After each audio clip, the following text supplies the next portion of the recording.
Hi, I'm Devin Dean, Content Director here at ProjectManager.com. This week's whiteboard session is on how to control scope changes. Now, there's three basic elements that you want to remember about how to control scope changes during the execution phase of your project. The first one is making sure that you know the scope. The second one is in training your team on how to identify and manage those scope changes. And lastly, it's all about communications. Now, the first tip to remember is about knowing the scope. It's not good enough for you, the project manager, just to know the scope. Your entire team has to know the project scope. Your stakeholders have to know the scope. Your business users have to know the scope. There's many different ways to communicate that scope out there. There's your commercial documents, like your statement of work, your terms of reference. There's also usually a kickoff presentation if you go around and kick off the presentation both with the project team and the stakeholders and your business users. But just doing it at the start of the project isn't good enough. You have to keep reinforcing almost every week what the scope of your project is. Once the project gets kicked off, people have short-term memory about what they intended to do and what they wrote about in the statement of work or the terms of reference.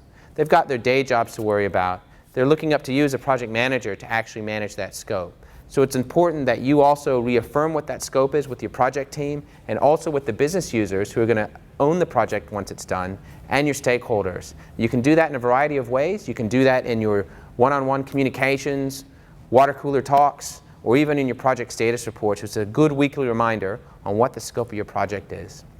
The next thing you want to remember is training the team. Now, you as a project manager can't go around scurrying about trying to control the communications that are happening between your team members and between the business users.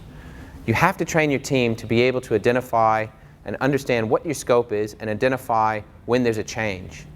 You've got to get it on their radar. Every day, the project team is doing their tasks. Every day, they're executing and talking to business users. They need to know intimately what the scope of that project is so they can register any little inferences where you might have a scope change. A subtle hint from a business user, oh, but I'd really like the color to be such and such. Or, you know, it'd be nice if you could do it this way.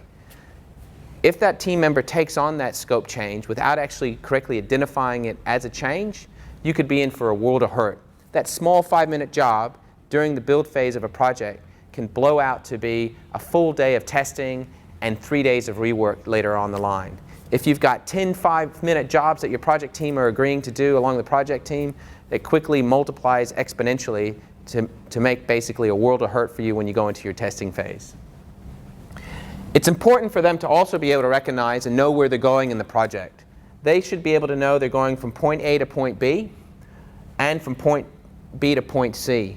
If a business user comes in and just asks, like I said before, a small favor, hey, can you do this for me, and redirects that project team to go to point D, you could end up going all the way off the map instead of hitting your final destination. So it's really important that you train your project team members on how to recognize potential scope changes and how to effectively manage that with the users when they're talking to them.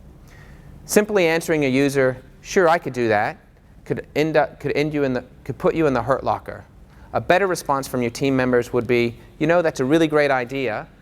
Can I get back to you tomorrow about that topic? And then have that team member come talk to you about what the impact might be on that change. And then you as a project manager can communicate the outcome and the decision. Perhaps it needs to go to a steering committee for a decision. The big point is that it actually gets recognized and identified. Lastly, communications. As a project manager, your primary job is to communicate to your team members, communicate to the stakeholders, communicate to the business users. Your job is to make sure that project delivers to the scope of the project. Communications about potential scope changes, what's going to drop in, what's going to drop out, that has to be managed and controlled by you because ultimately you as a project manager are accountable for delivery of that scope. So once again, 3 quick tips on how to maintain and manage your scope changes. First off, make sure you and your project team and the stakeholders and the business users, everybody knows the scope of that project. Keep reinforcing what it is throughout the life of the project.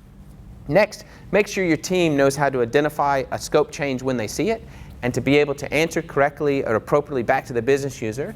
Not to say no, hey, sorry business user, we can't do it, but hey, let me think about that, let me get back to you, and then bring that item back to you as a project manager. And lastly, communications.